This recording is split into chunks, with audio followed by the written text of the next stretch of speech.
Oke, Assalamualaikum warahmatullahi taala wabarakatuh. Masih bersama Anda Saputra di Studio Musik Ikatan Forum Persaudaraan. Lagu versi kali ini saya akan bawakan kumpulan dusta, namun versi dangdutnya ya. Yang kemarin coverannya eh, Melau ya. Untuk hari ini saya akan bikin coveran lagu kumpulan dusta dengan versi dangdutnya. Oke, terima kasih. Semoga enak didengar ya.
Bagaikan pahlawan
sampai awan.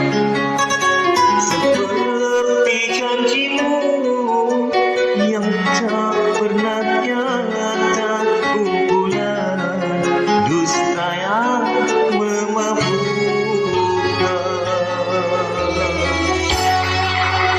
Oke, terima kasih buat semuanya. Semoga dengan versi karakter vokal saya dan versi dangdutnya enak didengar ya.